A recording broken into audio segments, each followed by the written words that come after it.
첫째 아이들이 나는 우리 집의 간판이 되어야 돼, 나는 우리 엄마 아빠의 자랑이 되어야 돼 라는 맞아, 성향이 있는 아이들은 나 이거 아직 몰라 라고 말을 못하는 아이들은 실패를 보면서 맞아. 잘 되더라고요. 저렇게 하지 말아야겠다. 나는 사춘기 때 저러지 말아야지. 그렇게 너의 입시 실패를 보면서 공부 열심히 했다라고 했어요. 장녀 장남은 그거에 대한 부담은 있는 것 같아요. 술나게 더 잘나지도 않았는데 맞아요. 그리고 엄마 아빠도 부모가 처음이고 음. 뭐 특별히 둘째보다 첫째가 더 훌륭하거나 그렇지 않은데 뭔가 근데 부모 입장에서 더 기대를 가지고 더 공을 들이면서 되게 잘해보려고 하는 게 역효과가 나는 게 첫째인 것 같고 그래서 이렇게 시험 결과를 보니까 이게 남들한테 보여주기 위한 점수, 그러니까 너무 자기 공부로서가 아니라 내가 이거 잘 볼 수 있어. 한 명은 내가 얘 잘할 수 있어. 한 명은 나 얘한테 치기 싫어. 이미 주 4일째라는 네, 얘기가 네. 나오고 있는데 아이들의 아빠들은 점점 쉬고 있는데 왜 애들은 더 바빠지고 있는가. 아이가 어려서부터 굉장히 열심히 많이 해서 유명한 사세고시를 통해서 사세고시. 갔어요. 근데 저는 어떤 과정을 통해서 갔는지는 알죠. 음. 학원에 쫓겨나가 본 걸 굉장히 많이 했거든요. 사세고시에 합격했으니까 7세고시도 합격했겠죠. 그렇지 않았을까요? 그랬을 것 같은데 그걸 결과물이라고 할 수 있어요. 그럼 학원에 들어갔다? 저희 동네에 아버지가 되게 잘 나가시는 분이 있었어요. 이 아이가 굉장히 좋은 로스쿨에 들어가게 된 거예요. 거기서까지 굉장히 좋은 성적으로 좋은 인턴십을 굉장히 대형 로펌에서 하게 됐어요. 네. 이 아이의 정말 앞으로의 길은 되게 탕탕대로처럼 보였을 거예요. 근데 5번의 변호사 시험을 다 탈락했어요. 어머. 그 시절과 현재의 사교육이 좀 어떻게 다를까요? 근데 굉장히 디테일이 좀 분화된 것 같아요. ECC부터 하버 뭐 이렇게 예, 이렇게 시작된 게 지금의 영유로 이렇게 된 것 같거든요. 거긴 A4 용지를 하나 줘요. 그러면 자기가 알고 있는 개념을 쪼로록 쓰고 그날 이렇게 풀어야 되는 그 문제를 풀고 나와야 되는 자기 혼자 풀고 그리고 선생님한테 어떻게 풀었는지 설명하고 나와야 되는 긍정적으로 기억나는 내가 공부했던 그 시간 그리고 개념을 내가 스스로 써보는 그 수학학원 내향적이든 외향적이든 그리고 개인적으로 추구하는 가치든 사회적으로 추구하는 가치든 계속 유기적으로 변할 수 있다고 생각하고 그래서 그거를 자기가 스스로 조절할 수 있게끔 도와주는 게 부모 역할인 것 같아요. 그래서 알려주는 거에 집중을 하고 있는 것 같습니다. 안녕하세요. 사이좋은 엄마. 오늘은 학군지에서 사교육 받고 자란 첫째보다 둘째가 더 잘 되는 이유에 대한 인터뷰를 해보려고 합니다. 오늘 라이프 주연TV에 강주연 선생님 모셨습니다. 안녕하세요. 안녕하세요. 인터뷰 참여해 주셔서 감사합니다. 지금 아이는 어떻게 구성되어 있나요? 저는 초등학교 2학년 아들 2명 하고요. 초등학교 1학년 이렇게 아들 3명을 키우고 있어요. 아직 사교육 토론을 하기에는 다소 저학년인데요. 네. 아이가 어떤 학원을 다니고 있을까요? 학원보다는 아이들 치료놀이를 치료놀이. 중점적으로 하고 있고요. 독서 프로그램 하나 하고 있고, 선생님 오셔서 영어 해주는 거 하고 있고, 그 정도 하고 있습니다. 영어. 네. 그러니까 독서랑 영어. 이렇게 하고 있다. 교과 프로그램은 따로 하고 있지 않습니다. 아직 1학년, 2학년이니까요. 그렇지만 사실 우리가 언론에서 보기로는 4세고시, 7세고시 뭐 이렇게 해서 영어랑 수학을 엄청 달리는 것처럼 많이 묘사돼 있고 조금 너무 우려스러워 보이는 부분도 있었는데 다행히 그렇지 않은 부모님들도 많다라는 걸 제가 최근에 인터뷰를 하면서 많이 느끼고 있거든요. 자, 그렇다면 선생님이 느끼신 학군지의 문화적인 특성 어떤 것이 있을까요? 뭐 그런 학원을 좋아하셔서 뭐 여러 가지를 보내시고 알아보시는 학부모님들도 계시고요. 아니면 뭐 그런 뭐 놀이법이나 그런 걸 좋아하셔서 안 보내시는 분들도 계시다고 알고 있습니다. 네. 근데 이게 부모님들의 학습적인 성향 차이이신 것 같아요. 자, 그렇다면 선생님이 지금 그렇게 지내실 때 우리 아이가 뒤처지면 어떡하지? 나만 안 하는 거 아니야? 그런 생각은 안 드세요? 그런 걸 느낄 때도 있어요. 왜냐하면 애들이 학교에서 학원마다 레벨 테스트 같은 걸 보고 레벨 테스트에 따라서 반이 배정되는 게 다르다고 하나 봐요. 그렇죠. 그러면서 레벨 테스트의 목적이 그거니까. 반 이름이 다르대요. 그쵸. 그래서 너는 무슨 반, 나는 무슨 반, 뭐 이런 식으로 서로 이야기가 되고 그 이야기에 같이 동참할 수 없는 거죠. 우리 아이는. 그래서 학원에서 같이 다니는 학원 아이들끼리 그런 공통된 주제로 이야기를 할 때 우리 아이는 거기에 같이 이야기를 못할 때가 좀 있는 것 같더라고요. 그럴 때 우리 아이는 저런 수학 뭐 이런 것들을 모르고 지나가나? 창의력 수학, 사고력 수학 이런 것들을 모르고 지나가나? 라는 생각을 할 때도 있었어요. 네. 그렇지만 안 하고 네. 계신 어떤 이유가 있으실까요?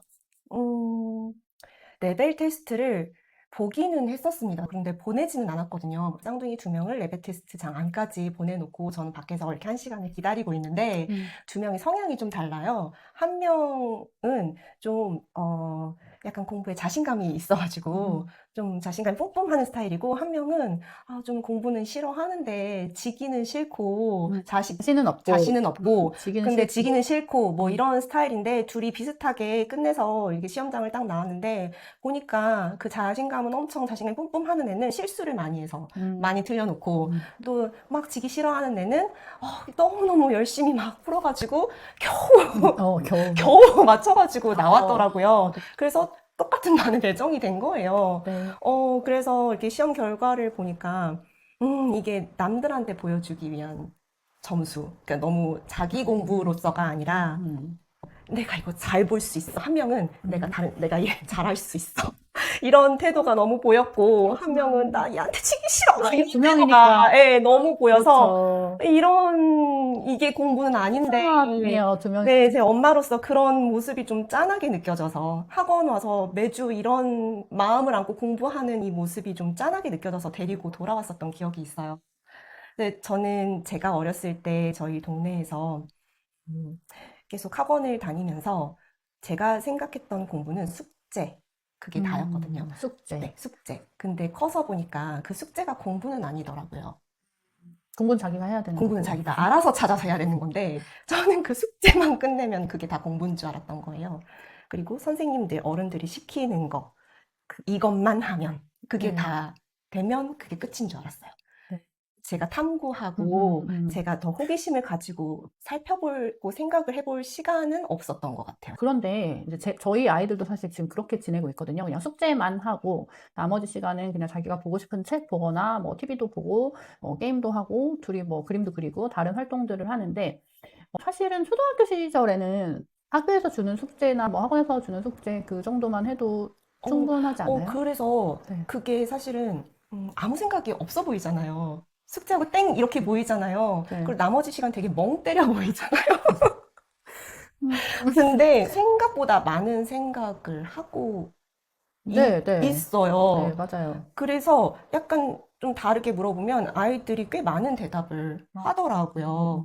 그래서 좀 가만히 놔두는 시간이 오히려 도와주는 게 아닐까.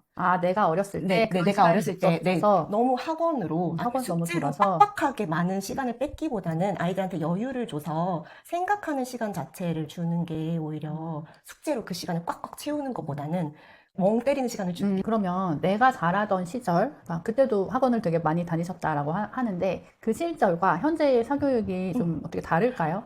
근데 굉장히 디테일이 지금 분화된 것 같아요. 제가 어렸을 때 처음으로 약간 영유가 딱 들어오기 바로 전 단계였던 것 같아요. ECC. ECC. ECC도 다니셨어요? ECC부터 하버, 뭐 이렇게, 어. 예, 이렇게 시작된 게 지금의 영유로 이렇게 된 것 같거든요. 놀이식 영유. 놀이식 영유. 그리고 진보리. 맞아. 그쵸? 진보리. 진보리. 이렇게 시작되고, 되게 그래도 하이클래스. 여러 가지를 많이 교육을. 다녔어요. 그리고 방학 되면 국제학교 여름방학 프로그램 다니고, 해외로? 해외로라도 다니고, 이제 그 어학 네, 어학 프로그램 다니고. 영어를 잘하시긴. 그러니까, 근데 그렇게 생각하시니까. 그 정도로. 근데 그게 했으면- 허점이라는 거예요. 그게 허점인 게 뭐냐면, 네. 흉내만 낼 수 있을 정도라는 거죠. 그러니까 뭔가 버터 굴러가듯이 발음은 할 수 있는데 정확하게 어떤 단어 앞에 A가 붙어야 되는지, on이 붙어야 되는지, 더가 붙어야 되는지 정확하게 그 어순이나 문법상, 그러니까 문법적인 네, 것이니까. 어법상 정확하게 뭐뭐 했습니다, 뭐뭐 했니? 이렇게 정확하게 우리나라 말이 이렇게 획순에 맞게 말은 못해요. 영어로. 그냥 어물쩍 넘어갈 수 있기는 해요. 그러니까 이렇게 어물쩡 자연스럽게 얘기를 할 수 있다는 건 되게 그래도 큰 장점인 것 같거든요. 그게 언어이기 때문에 어렸을 때 했을 때 그래도 그게 이제 남아있는 것 같고, 그냥 이게 정확하게 뭐가 틀린지 모르지만 뭔가 이상해. 그걸 뭐 약간 감각이라고 해야 되나? 언어적인 감각? 그런 거를 음, 가져갈 수 있다는 장점이었던 것 같고, 제가 생각했을 때는 그런 방향은 그래도 뭐 나쁘지 않은 것 같아요. 그런 네, 방향은. 맞습니다. 그러니까 영어 유치원의 장단을 보자면 네, 그냥 영어로 가면 어쨌든 말을 하게 된다. 그게 장점인 것 맞아요, 같고, 맞아요. 단점은 한국어 쓰기도 어려운 애한테 영어로 계속 문장을 쓰게 한다. 일기를 쓰게 한다. 한국어로도 일기를 쓰기 어려운 애들한테 영어로 일기를 쓰게 하고 단어 시험을 보고 그런 거는 저는 되게 부정적인 자극을 줄 것 같거든요. 아이들한테 영어가 되게 어려워. 스트레스 요인이야 라고 생각을 하게 하는 부분이 그런 것인 것 같아요. 그러니까 마찬가지로 뭐 창의력, 사고력, 수학 같은 경우에도 뭐 그 자체가 나쁜 건 아니고 학원 커리큘럼들은 다 너무 좋지만 거기서 내가 친구보다 더 낮은 반에 있어서 기분이 좋지 않다든지 또는 그게 너무 아이에게 스트레스를 줄 만큼의 난이도라든지 본인에게 음, 적절하지 않은 난이도, 음, 욕심 때문에 음. 그런 것들이 좀 문제가 될 수는 있을 것 같아요. 이게 왜 문제가 됐었었냐면, 이게 두 가지를 만나서 안 좋게 작용을 한 경우인 것 같아요. 모든 거에 장단점이 있는데, 그렇게 되면 장점으로는, 그냥 뭐, 좋다 틀리다를 겉으로 알 수 있을 정도가 되면, 쟨 그래도 저만큼은 할 수 있어 라고 사람들이 대략 알잖아요. 그러면 쟤는 이 기초는 안 밟아도 돼. 어, 그럼 쟤는 잘하는 반. 어. 쟤는 잘하는 반. 쟤는 잘하는 반. 이건 안 닦아. 쟤는 아, 잘하는 반. 이렇게 되는 거예요. 그러면 어느 정도 잘할 수 있으니까. 나는 이런 거는 너무 이제 못하는 애들이 하는 거가 돼서 아, 기초를, 내 수준을 잘 모르고, 간혹 티처스에 나오는 공부 못하는 네, 맞아요. 하는 그리고 저 같은 또는 첫째 아이들이 나는 우리 집의 간판이 되어야 돼. 나는 우리 엄마 아빠의 자랑이 되어야 돼. 라는 맞아, 맞아. 성향이 있는 아이들은 더더욱 나 엄마 그렇죠. 기초부터 닦고 싶어. 나 이거 아직 몰라라고 말을 못하는 아이들은 특히 첫째, 장남 맞아, 맞아. 이런 아이들은 더 그런 말을 못해요. 그러면 엄마들은 슬프다. 실망하니까. 저도 첫째여가지고. 아, 네. 네, 그렇다 보면 이게 악순환이 돼요. 맞아요. 어, 좀 그런 거 있어요. 이거, 장녀, 네. 장남은 그거에 대한 부담은 있는 것 같아요. 그러면 안 이렇게 막 좋아져요. 특출나게 더 잘나지도 않았는데. 맞아요. 그리고 엄마, 아빠도 부모가 처음이고, 음, 우리도 이제 뭐 그런 약간은 뭐 특별히 둘째보다 더 훌륭하거나 그렇지 않은데 뭔가 근데 부모 입장에서 더 기대를 가지고 더 맞아. 공을 들이면서 되게 음. 잘해보려고 하는 게 역효과가 나는 게 첫째인 것 그게 같고 첫째가 잘 되면 둘째도 잘 된다. 뭐 맞아, 이렇게 맞아. 약간 무의식적으로 생각이 있으신가 둘째들은 봐요. 첫째 실패를 보면서 맞아. 잘 되더라고요. 저렇게 하지 말아야겠다. 나는 사춘기 때 저러지 말아야지. 막 이런 거. 어, 그렇대요. 제 동생이 그렇게 얘기했어요. 그렇게 그렇군요. 너의 입시 실패를 보면서 공부 열심히 했다라고 했어요. 슬픈 얘기네요. 그리고 사실은 저는 첫째니까 엄마가 저한테 되게 좀 기대도 많이 하시고 되게 예뻐하고 잘해주셨는데 둘째는 그런 게 있는 것 같아요. 그러니까 첫째는 잘 못하면 엄마가 되게 괴로워하는데 둘째는 얘도 자라서 어른이 되고 커도 뭔가 막내라는 그 느낌 때문에 계속 애기 같고 그냥 좀 어느 정도는 너무 귀여워로 넘어가는 부분이 있는 것 같아요. 네. 그래서 왜 그런 얘기 있잖아요. 첫째가 8살까지 한글을 모르면 엄마가 약간 반 미친대요. 우리 동네에서 맞아요. 너만 한글 몰라. 앉아. 이렇게 하는데 둘째가 8살까지 한글을 못하면 너무 귀여워요. 라고 하더라고요. 아, 네. 맞아요. 그래서 그런 일이 있었어요. 저희 동네에, 아버지가 되게 잘 나가시는 분이 있었어요. 잘 나가셔가지고, 너무 네, 부담스럽다. 너무 부담스러워하는 거야, 아들이. 그래서 아들이, 이제 로스쿨로 바뀌었잖아요. 네. 로스쿨로 바뀌어가지고, 이 아이가 굉장히 좋은 로스쿨에 들어가게 된 거예요. 좋은 로스쿨에 들어가가지고, 나 잘할 수 있어. 이렇게 돼서, 거기서까지 굉장히 좋은 성적으로 좋은 인턴십을 굉장히 대형 로펌에서 하게 됐어요. 네. 졸업하기 전에. 그래갖고 거기서 막, 나 되게 잘해. 뭐 이렇게 된 거예요. 그래서 너 졸업하면 우리 로펌에 바로 들어와라. 너 바로 졸업하고 뭐 변호사 시험 합격하면 바로 우리 로펌에 들어와. 뭐 이렇게 된 거예요. 네. 이 아이의 정말 앞으로의 길은 되게 탕탕대로처럼 보였을 거예요. 근데 5번의 변호사 시험을 다 탈락했어요. 어머, 어머. 그러니까 이 아이는 어떻게 그럴 수가 있지? 예. 그러니까 이 아이는 그러니까 두 번째, 세 번째, 네 번째는 자신감이 그러니까 훅 그게 떨어졌을 약간 이제 수는 심리적인 요인이 있어요. 되게 컸을 네, 것 컸을 같아요. 수도 있어요. 근데 자기를 돌아볼 수 있었던 시간도 없었었던 없었을 것 것 같아요. 같고, 그게 되게 근데 크더라고요. 둘째가 되게 어렸을 때부터 쟨 포기야. 쟤는 이랬었어요, 진짜. 아, 그 집 둘째? 그치, 둘째. 아, 첫째는 근데 어, 둘째는 왜 저래요? 이랬었어요. 어, 그래서 좀 놓고 키웠어요. 성적 가만히 둬. 쟤 안 시켜. 첫째 몰빵. 어, 그랬었어요. 그리고 군대까지 그냥 내버려 뒀었어요. 대학교를 어딜 가든지 말든지. 가면 안 다행. 하니까. 예, 안 하니까 그냥 가면 다행. 이랬었는데, 군대 가서, 아, 이렇게 살면 안 되겠다. 스스로 정신 차려서, 스스로 공부해서, 스스로 개척해서, 자기가 어, 어디라도 간 경우가 있었어요. 사실 제가 이걸 시리즈로 지금 세 번째 찍고 있는데 느낀 점은 강남 서초에 있지만 우리가 생각하는 그 학군지라는 것이 그렇게 극악하지 않다. 그러니까 이제 그렇게 빡세지 않다. 그러니까 엄마들이 오, 생각보다 유연하게 사고하시는 분들이 굉장히 많다라는 거를 저는 느끼고 있고 아니면 이제 유유상종이라서 그럴 수도 있을 것 그럴 수도 같아요. 있어요. 그런 분 얘기를 해드릴까요? 네. 그런 분, 실제 이야기예요. 네네.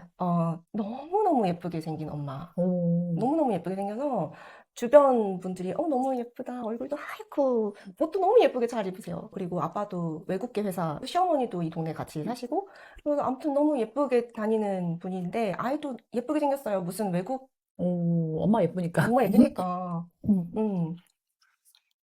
불렀어요. 네? 불렀어요. 아, 근데 저는 그 집을 어려서부터 봤는데 어려서부터 굉장히 많이 아이도 혼을 내면서 많많이 키우고 그러니까 혼나면서. 혼나면서 많이 뭐, 키우고 아이가 어려서부터 굉장히 열심히 많이 해서 유명한 사세고시를 어, 통해서 사세고시. 예, 갔어요.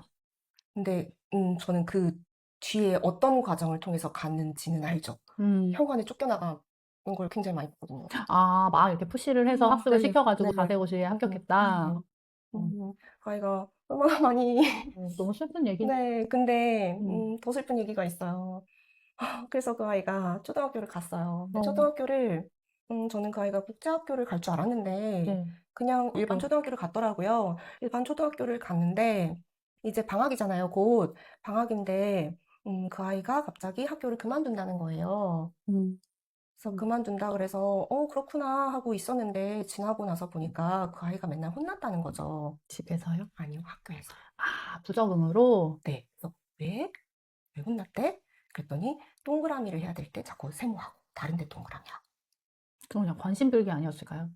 그 이유는 잘 모르겠지만 아무튼 그런 지시에 이유, 따르지 네, 않아서. 선생님의 학교 지시에 수업에 따르지 않아서 예. 그래서 좀 그런 이유로 단체 생활을 해야 되는데 약간 선생님의 지시에 잘 따르지 않아서 지적을 많이 받았다고 하더라고요. 그래서 학교를 그만두고 이제 다른 외국으로 국제학교로 간대요. 근데 국제학교 좋죠. 그 국제학교 자체라는 선택은 그런데 그렇죠. 그 과정 지금 자체는 그 상황에서는 별로 해피예요. 좋은 선택은 완전 아니에요. 왜냐면 거기가 맞아요. 똑같을 거기 맞아요. 때문에 근데 뭔가 너무 불쌍했어요. 불쌍하네요. 너무 불쌍하고 되게 저는 그게 문제 해결책이라고 생각하지 않거든요.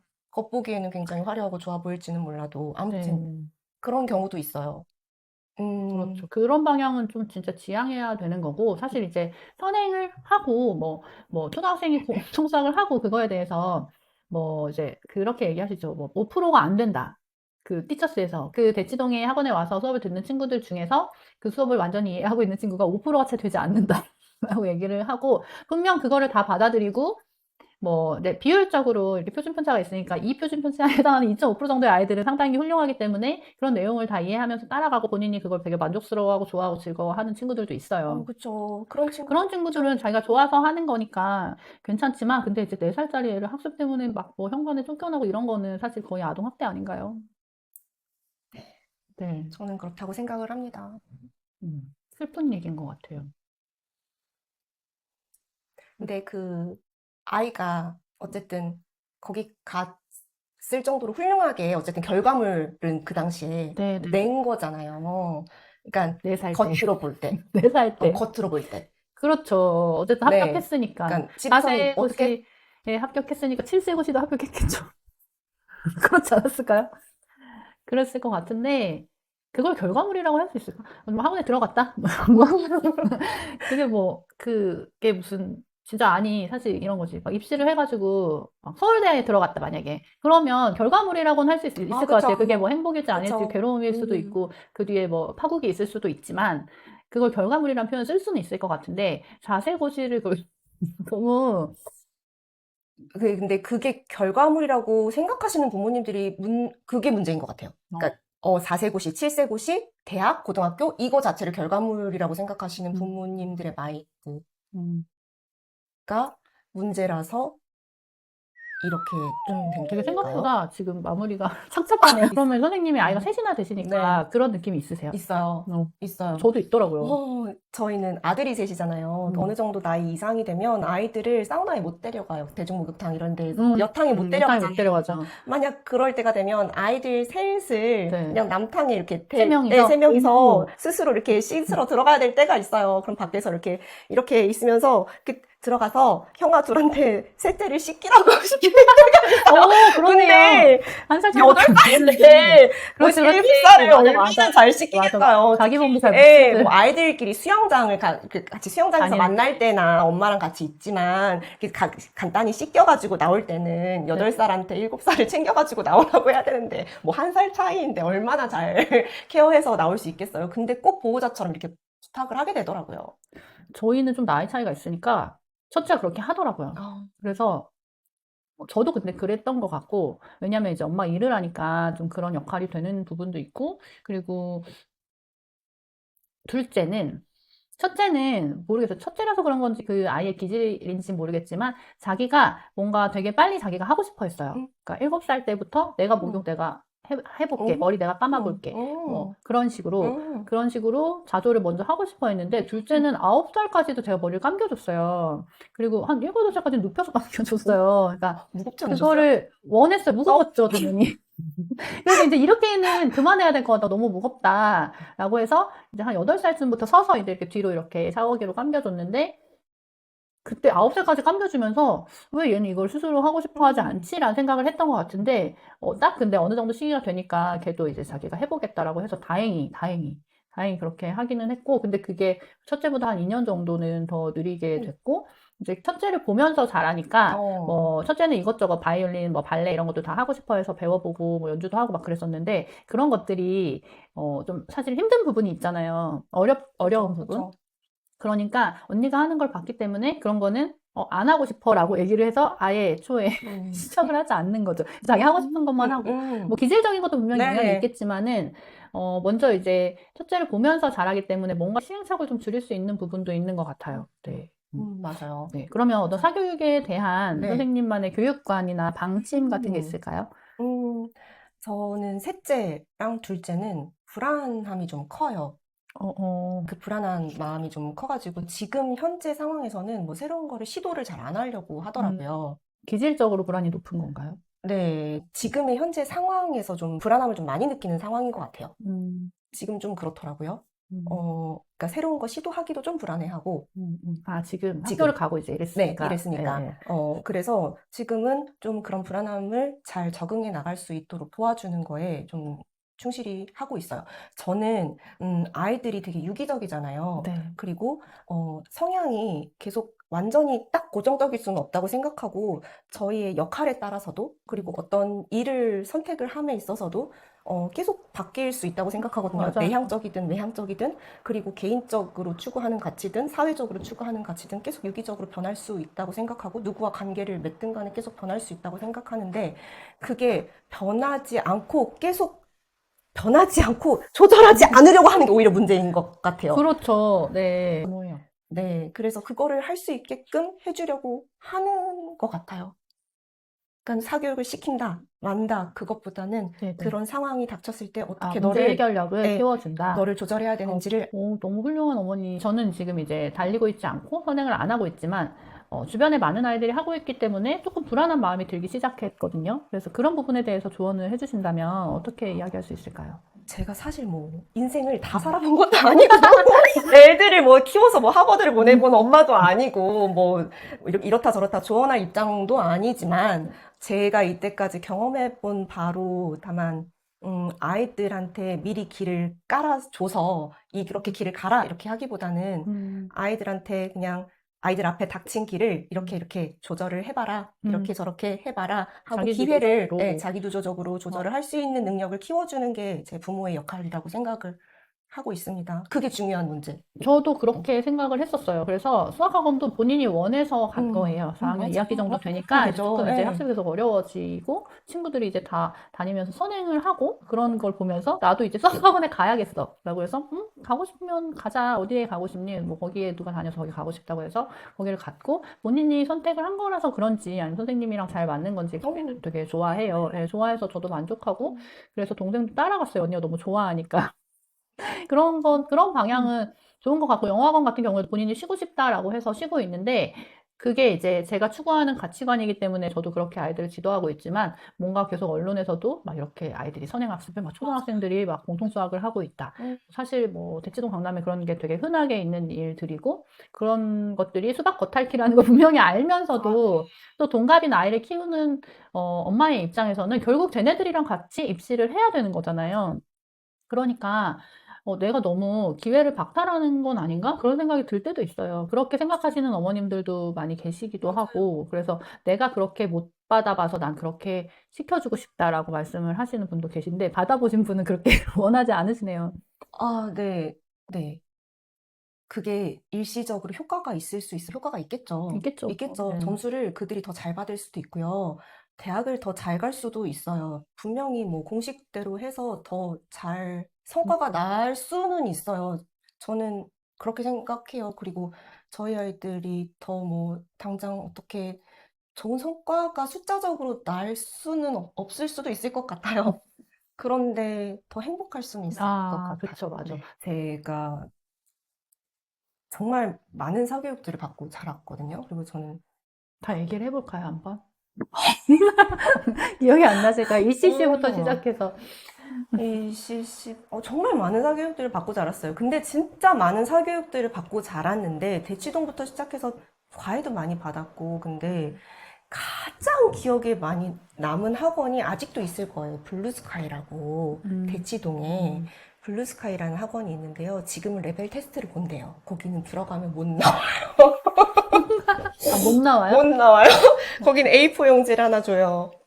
그러면 자기가 알고 있는 개념을 쪼로록 쓰고 그날 이렇게 풀어야 되는 그 문제를 풀고 나와야 되는 자기 혼자 풀고 그리고 선생님한테 어떻게 풀었는지 설명하고 나와야 되는 자기 공부하는 수학학원. 그 학원이 제일 기억에 남아요. 그게 제일 긍정적으로 기억에 남았어요. 긍정적으로 기억에 남아요. 그러니까 내가 자기 공부했던 그 네. 시간. 그리고 개념을 내가 스스로 써보는 그 수학학원. 그런 건 근데 집에서 할 수 있지 않나요? 그런 걸 스스로 안 한 거죠.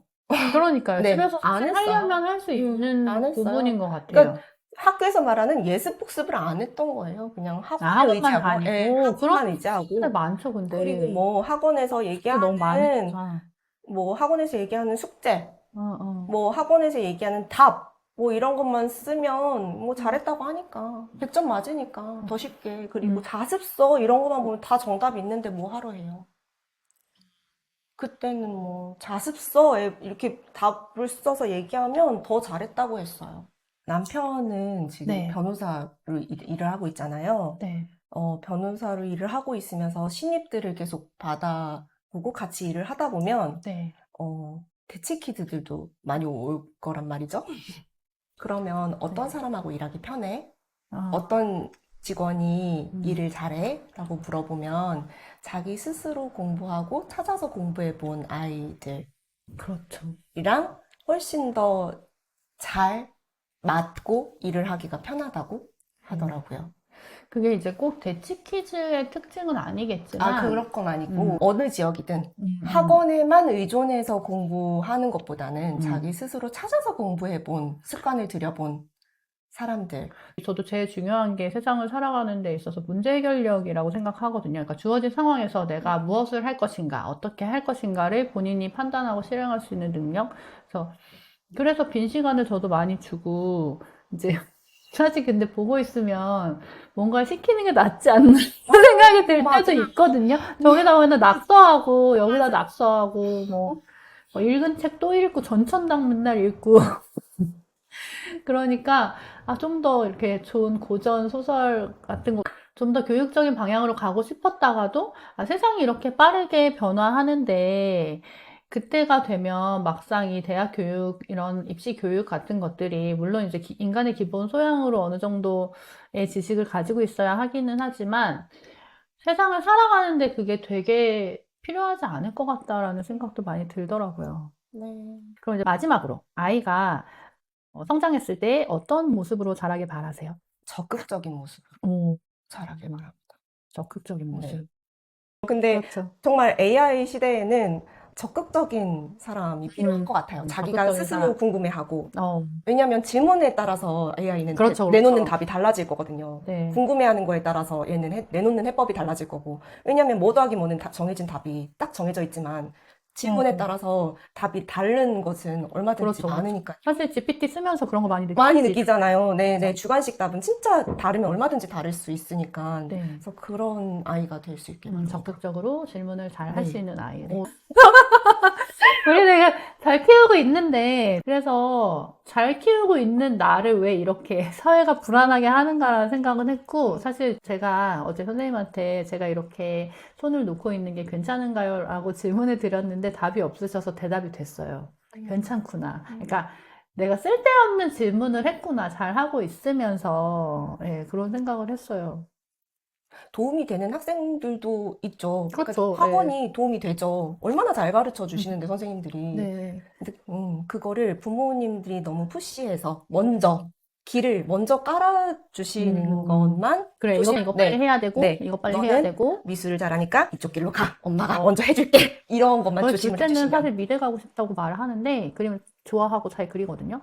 근데 이제, 아직 이제 초등학생이니까 저는 가도 되고, 나중에 바뀔 수도 있다라고 얘기를 해주고 있어요. 지금 이제 정하진 않았어요. 그걸 하고 나면 그림 그리기 싫어질 것 같기도 하고, 그럴 수도 그래서 있죠. 네. 웹툰 작가가 꿈이라서 굳이 미대를 나오지 않아도 된다라고 수도 있고, 네. 얘기를 해주긴 했어요. 네. 그러니까 지금부터 입시 미술을 시작하면 되게 잘 그려야 사업하고, 돼가지고, 네. 되게 잘 그려야 되잖아요. 근데 그렇게 되게 잘 그리는 애들이 지금도 이미 예중 준비하는 그런 친구들은 입시를 시작해서 하고 있을 건데, 그 과정이 내가 좋아하는 거에 대한 흥미를 떨어뜨릴 수 있을 것 같아요. 맞아요. 오늘 인터뷰 참여해 주셔서 감사합니다. 초대해 주셔서 감사합니다. 또 나와주세요.